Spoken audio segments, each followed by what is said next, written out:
tunaambiwa timu ya soka ya Yanga ya jijini Dar es Salaam imevunja rasmi mkataba wake na mchezaji wake wa kimataifa raia wa Rwanda Haruna Niyonzima, pamoja na swala lilikwenda sambamba na kumtaka alipe faini ya kiasi cha shilingi milioni 149 za Kitanzania. Tupate taarifa zaidi.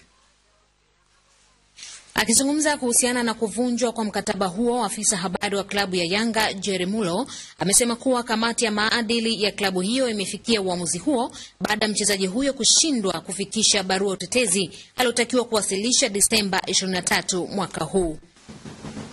Kwamba klabu ya Yanga kwa mara nyingine tena inachukua maamuzi magumu ya kuvunja mkataba na mchezaji ambaye alikuwa ni kipenzi cha Yanga, Haruna Niyonzima, mchezaji wa kimataifa kutoka Rwanda. Aidha, uongozi huo wa Yanga umesema kuwa kupitia kanuni mpya za mchezo wa soka ambazo zimeridhiwa na shirikisho la mpira wa miguu duniani FIFA kupitia kipengele cha 4 na 17 ibara ya kwanza na ya pili, imemtaka mchezaji huyo kulipia kiasi hicho cha fedha, huku ikitangaza kupinga usajili wake kwa klabu yoyote endapo atashindwa kulipa faini hiyo.